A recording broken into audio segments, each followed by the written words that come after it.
"We're going in a different direction," Mark said, not even looking up from his laptop. The words hit me like a slap. I stood there frozen, clutching the stupid little cupcake I'd brought to share with the team. My birthday cupcake. "I don't understand," I said, my voice smaller than I wanted it to be. The Westlake account just renewed at double their previous commitment. Richardson is finally on board, after 2 years of pitching. We're about to close Meridian next week. Mark sighed and finally looked up, clearly annoyed at having to explain himself. His eyes lingered on the cupcake in my hand, a small pink thing with a single unlit candle, before dismissing it as unimportant. "Look, Jenna, you've done fine work, but the company needs fresh energy, new perspectives." He gestured toward the glass-walled conference room where a young man in an expensive suit was chatting with our CFO. "My nephew Dylan just finished his MBA, top of his class at Wharton. He's got some innovative ideas for our client acquisition strategy." The nephew. Of course it was his nephew. My throat tightened as I watched Dylan laugh at something, all confidence and connections, and absolutely zero experience. 2 years ago, Mark had introduced him as an intern. The kid who couldn't figure out how to use the copy machine was now taking my clients, my accounts, my life. "You want me to hand over everything to him? Today?" I asked, still not quite believing this was happening. "HR has prepared your separation package. Very generous, considering." Mark's tone suggested he was doing me a favor. "We'll need your laptop, phone, and key card before you leave. Dylan will reach out to your clients this afternoon to introduce himself." 7 years. 7 years I'd given to this company. Nights, weekends, missed family gatherings. The Christmas I spent in a hotel room in Cincinnati, because the Thompson deal couldn't wait until after the holidays. The relationship that fell apart because I was never home. All for this moment, standing in my boss's office on my 34th birthday, being replaced by his nephew. I didn't cry. Somehow, that felt important, not letting him see me cry. "Of course," I said, placing the cupcake carefully on the edge of his desk. "I'll clean out my office." As I turned to leave, Mark called after me. "Oh, and Jenna, let's make this transition smooth, all right? Professional. I'd hate for this to affect your references." The threat was clear. Play nice, or he'd make sure I never worked in this industry again. I nodded, numb, and walked out. 2 hours later, I sat in my car in the parking garage, surrounded by cardboard boxes containing 7 years of my life. Photos, awards, the jade plant I'd kept alive since my first day. But not my client files, not my contacts, not the deals I'd built from nothing. Those belonged to the company. To Mark, to Dylan now. The security guard had watched me the entire time I packed. "Company policy," he'd said apologetically, like I was a thief. I pressed my forehead against the steering wheel, and finally let myself feel it all. Rage, humiliation, betrayal, the absolute unfairness of it. I had generated $4.7 million in revenue last year alone, the highest in the company's history, and this was my reward. When Mark hired me 7 years ago, I was desperate. Fresh out of a divorce that left me with nothing but debt, sleeping on my sister's couch, applying for any job I could find. The position at Stratacore Solutions paid less than I needed, but it was something, a foot in the door. I still remember Mark's words in that first interview. "We're like family here." What a joke that seems like now. Back then, I believed it. I believed in the company, in the work, in myself. I stayed late learning everything I could. I volunteered for the accounts nobody wanted. The small businesses, the difficult clients, the long shots. I built relationships hour by hour, call by call. There was no magic to it, just hard work and genuine care. I remembered their kids' names, their hobbies, their concerns. I followed up. I called when I said I would. I told them the truth, even when it wasn't what they wanted to hear. Especially then. 2 years in, I landed the Westlake account, my first big win. They were a mid-sized manufacturing company looking to overhaul their entire supply chain management system. Their CEO, Barbara, had been burned by consultants before. "Why should I trust you?" she asked me bluntly during our third meeting. "You shouldn't," I said. "Not yet. Trust comes with delivery." She smiled at that. It was the beginning of a partnership that would eventually be worth millions to Stratacore, to Mark. After Westlake came Richardson, then Meridian, then a dozen others. My client list grew, and so did the revenue I generated. My salary increased too, but never in proportion to what I brought in. When I asked for a raise last year, showing Mark the numbers, the growth, the client retention rates, he looked pained. "Times are tight, Jenna. We're all making sacrifices." 2 weeks later, he drove up in a new Tesla. I should have seen it then. Maybe I did, but I ignored it. I had put too much of myself into this job to acknowledge what was happening. My clients needed me. The projects needed me. I told myself that was enough. The Christmas party last year. That's when I first noticed Dylan hanging around the executive meetings. Mark introducing him to our biggest clients at the holiday gala. The way Mark would casually drop into conversation. Dylan had an interesting perspective on this. I felt a twist of unease but pushed it away. I was bringing in record numbers. My client satisfaction scores were perfect. My position was secure. Wasn't it? Then came the little things. Meetings I wasn't invited to. Decisions made without my input. Email chains where my name was mysteriously absent. Mark asking for just a quick overview of my client strategies for the quarterly report. Always with that same pleasant, empty smile. In February, Barbara from Westlake called me, confused. "Is there someone new working on our account?" Mark introduced me to his nephew yesterday. "Just supporting staff," I lied, my stomach sinking. "Nothing to worry about. I'm still your point person." But I was worried. Very worried. I started keeping better records after that. Every email, every contract, every conversation. I backed up client communications. I documented my processes, my strategies, my relationships. Not for Stratacore, but for myself. A quiet insurance policy I hoped I'd never need.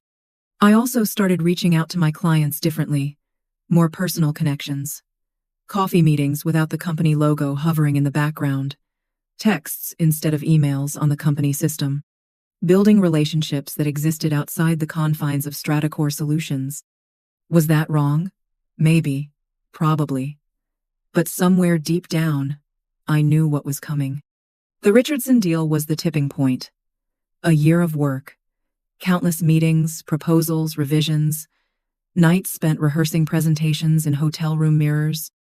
All to land a contract that would transform both their business and ours.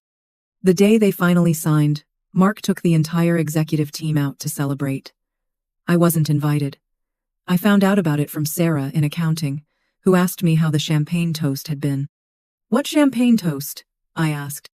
Her face told me everything I needed to know. That night, alone in my apartment, I pulled out my laptop and started making plans. Not for revenge.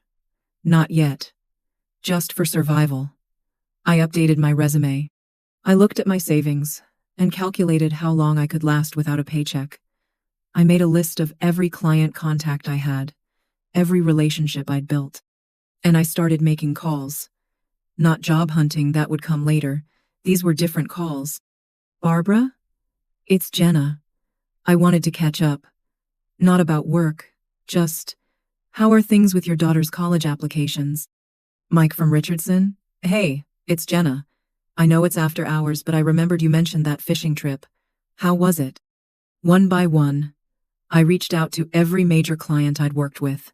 Personal calls, human connections, reminding them, subtly, that they worked with me, not just with Stratacore. That I was the one who understood their needs, who had earned their trust. Was I preparing for the worst? Yes. Was I being paranoid? I didn't think so. But even then, I never imagined it would happen on my birthday. HR gave me a cardboard box for my things and a manila envelope with my separation agreement. They explained the terms while I half listened, still in shock. 6 weeks severance. Health care through the end of the month. A non-disparagement clause. And the kicker. A non-compete. So restrictive it basically barred me from working in my field for a year within a 100-mile radius. If you could sign this today, we'll process your final paycheck immediately, the HR director said, sliding a pen toward me. I stared at the pen, at the papers, at the box where I was supposed to put 7 years of my life. I'll need to review these documents with my attorney, I said, finding my voice at last. I'm sure you understand. Her smile tightened. Of course. But we do need your company property before you leave the building. I handed over my laptop, my phone, my keycard. Each item felt like giving away a piece of myself. As I packed my personal belongings, I could see Dylan through the glass walls of my office, my former office, being led around by Mark, introducing him to my team. My team. They looked confused, uncomfortable. A few glanced my way, but quickly averted their eyes when they saw me watching. Only Raj, my deputy, had the courage to come say goodbye. This is wrong, he whispered, helping me pack a photo frame. After everything you've done for this place. I squeezed his arm. It's business, Raj. Nothing personal. But it was personal. It was deeply, painfully personal. By the time I got to my car, my hands were shaking so badly I could barely get the key in the ignition. 7 years of my life. Gone in an afternoon. And not just the job, the identity, the purpose. The future I thought I was building. I sat there, surrounded by my sad little boxes, and felt something crystallize inside me. Not just anger, something colder, clearer. They thought they could just replace me, that I was interchangeable, that the relationships I'd built, the trust I'd earned, the knowledge I carried, all of it could be handed over to Dylan with his fresh MBA and his uncle's last name. They were wrong. I pulled out my personal phone, not the company one I'd just surrendered, and opened a document I'd created months ago. A document titled Plan B. I'd never actually intended to use it. It was just insurance. A way to feel less powerless in a company where I was increasingly aware of my precarious position. But now, running my finger down the list of names and numbers, I felt a strange calm settle over me. Mark had taken my job, my clients, my reputation, but he'd forgotten something crucial. He'd forgotten what I kept. I drove home in a daze. The boxes from my office sat untouched in my trunk for 3 days. I couldn't bear to look at them. Instead, I pulled the blinds closed and disappeared into my apartment. I ignored calls from my sister, from friends wondering why I wasn't at work. I ordered takeout that I barely touched and stared at walls until my eyes burned. It wasn't just a job. It was 7 years of my life, my identity, the thing I was good at. On the 4th day, I woke up and realized I had to make a choice. I could stay in that dark apartment and let Mark win, or I could do something about it. I showered for the first time in days, put on real clothes, made coffee, and then I opened my laptop and really looked at Plan B. The document contained contact information for every major client I'd worked with, not their company email addresses or office numbers, but their personal cell phones, private emails, even home addresses for some. It listed birthdays, spouse names, children's ages, personal interests, and vulnerabilities. Not the kind of vulnerabilities you exploit, but the kind you protect. The kinds of things you know about people you actually care about. Next to each name were notes about their contract terms with Stratacore, renewal dates, pain points, services they needed but weren't getting, promises Mark had made but never fulfilled. This wasn't just a contact list. It was a map of relationships, real, human connections I'd built over 7 years while Mark was playing golf and buying Teslas. I took a deep breath and made my first call. Barbara? It's Jenna. Do you have a minute? Barbara's voice immediately warmed. Jenna, I was just thinking about you. Dylan reached out yesterday, said you'd left the company? What happened? I chose my words carefully. The non-disparagement clause meant I couldn't badmouth Stratacore or Mark, but I didn't need to. Mark decided to go in a different direction, I said simply. I wanted to call personally to thank you for the opportunity to work together these past years. It's meant a lot to me." "Well, this is unexpected," Barbara said. I could hear the concern in her voice. "You've been our rock through this entire system transition. Is there anything I should know?" Again, I was careful.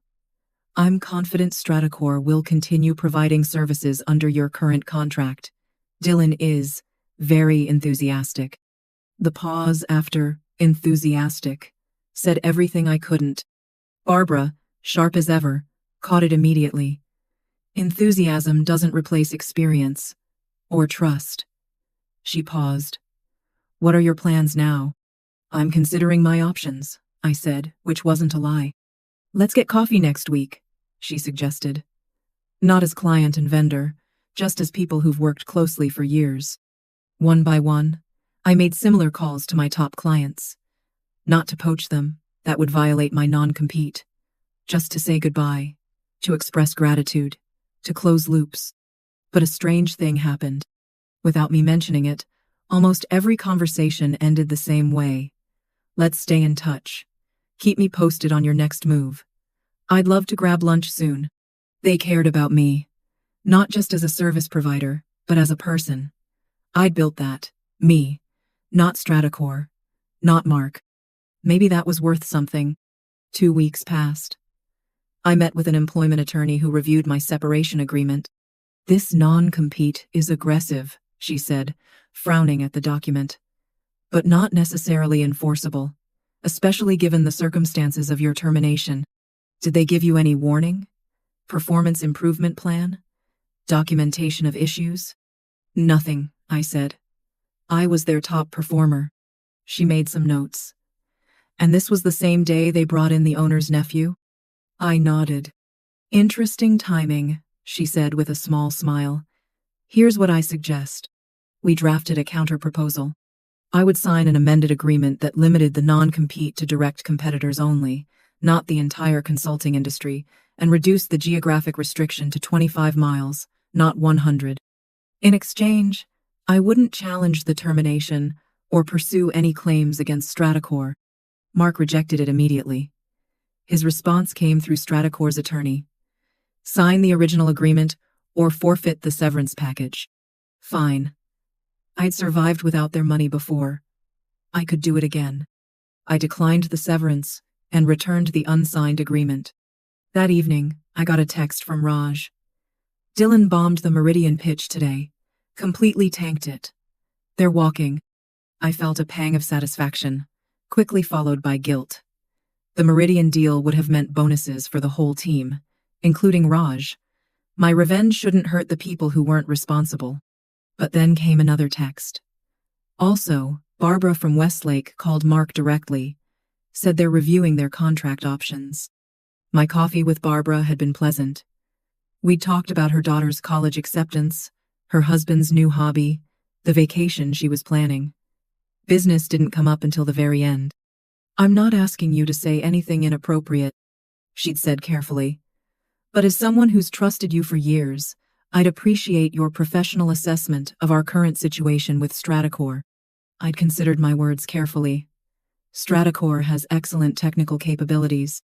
But in my experience, successful consulting relationships depend on trust, communication, and deep understanding of client needs.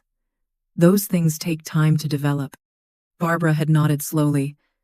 "Indeed they do." Now, reading Raj's text, I wondered if Barbara had taken that conversation to heart. A month after my termination, I made a decision. I couldn't work directly in my field due to the non-compete threat, but I could teach. I reached out to the local university and offered to guest lecture on business relationship management for their MBA program. No pay needed, just the opportunity to share what I knew. They accepted immediately. And that's how, 6 weeks after losing everything, I found myself standing in front of a classroom of graduate students, talking about the work I loved. Consulting isn't about having all the answers, I told them. It's about asking the right questions.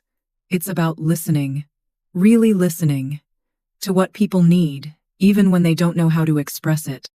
After class, several students approached with questions. One handed me her card. My father runs a manufacturing business, she said. He's been looking for someone to help streamline their processes. Would you be interested in meeting him? By month 2, I had 3 independent consulting clients, all in industries different enough from Stratacor's focus to avoid non-compete issues. Small businesses with small budgets, but real problems I knew how to solve. I worked from my dining room table, kept my overhead low, and slowly, carefully began rebuilding. I also kept in touch with my former Stratacor clients, just friendly check-ins. How are things going? How's your daughter enjoying college? Did you take that fishing trip? And they told me things. Not because I asked, but because they wanted to. This new guy doesn't understand our system at all. We had to explain our entire workflow from scratch. He keeps pushing services we don't need. I never commented. Never suggested they leave Stratacor. I just listened. And remembered. Meanwhile, through Raj and other former colleagues, I heard about what was happening inside Stratacor. Dylan was struggling. The clients I'd nurtured for years were growing frustrated. Revenue was down. Mark was increasingly irritable, blaming everyone but himself and his nephew. 3 months after my firing, I received an unexpected email from Barbara, starting a new consulting search, wondering if you're available to discuss, not related to current provider. We met for dinner the following week. Barbara didn't waste time. We're not renewing with Stratacor, she said bluntly. The service quality has dropped significantly. Your replacement seems more interested in upselling us than understanding our needs. I nodded but said nothing. Our contract allows us to give 30 days notice, she continued. I'm preparing to do that next week. Before I do, I wanted to ask. What exactly are you doing now, Jenna? I explained my situation. The non-compete. The independent consulting for smaller businesses. The teaching. Barbara listened carefully, then said, What if I told you Westlake is establishing a new subsidiary, one that would need an entire consulting team for a complete digital transformation? I frowned, not understanding. We're creating a separate entity for our East Coast expansion, she explained. New company, new EIN, new everything. It would need a head of operations who understands both technology implementation and relationship management. She smiled slightly. The subsidiary would be headquartered 26 miles from Stratacor's offices. I checked. Just outside my non-compete's geographical restriction. Are you offering me a job? I asked, stunned. Better, Barbara replied. I'm offering you a division, with a budget to build your own team.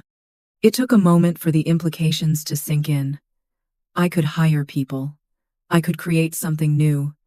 And I could do it with Westlake's resources behind me. Why? I finally asked. Why would you do this? Barbara set down her fork. Because in business, as in life, how you treat people matters. Mark didn't just fire you, Jenna. He showed me exactly who he is and how he operates. That's not someone I want managing my company's future. 2 weeks later, I accepted Barbara's offer. 1 month after that, I moved into a small but beautiful office, 26.2 miles from Stratacor's headquarters. The first person I hired was Raj. And then I waited. The revenge I'd initially fantasized about, the scorched earth, burn it all down kind, wasn't what happened in the end. Reality is more subtle, more complete. 6 months after my birthday firing, I sat in my new office reviewing applications for our growing team. My phone buzzed with a text from Raj. Richardson just gave notice to Stratacor. A week later, Meridian officially terminated their contract today. Then, Mark is calling emergency revenue meetings every morning now. I didn't poach a single client. I didn't have to. They were leaving on their own, one by one, as Dylan proved incapable of maintaining the relationships I'd built. Some came to us at the new Westlake subsidiary. Others went to different firms entirely. It didn't matter to me where they went. What mattered was that they were choosing what was right for their businesses. 9 months after my firing, I received a LinkedIn request from Mark. I accepted out of curiosity. Minutes later, a message arrived. Jenna, would love to grab coffee and catch up. No agenda, just 2 professionals reconnecting. I knew exactly what this was. Stratacor was in trouble. Mark was desperate. And now he wanted me to bail him out somehow. I agreed to meet. Not for revenge, but for closure. We met at a coffee shop halfway between our offices. Mark looked terrible. Thinner, grayer, the confident smirk replaced by weary tension around his eyes. "You look well," he said after awkward greetings. "I hear you're doing some interesting work with Westlake's new division." I nodded but offered nothing more. After painful small talk, he finally got to the point. "Look, Jenna, I may have been hasty in my decision last year. We've had some client retention issues since you left. Dylan is talented, but he's still learning the ropes." I sipped my coffee, waiting. "I'm wondering if you might consider coming back," he said, leaning forward. "As a VP. Significant salary increase, of course. Corner office, full benefits. We could really use your client relationship skills." And there it was. The moment I'd imagined for months.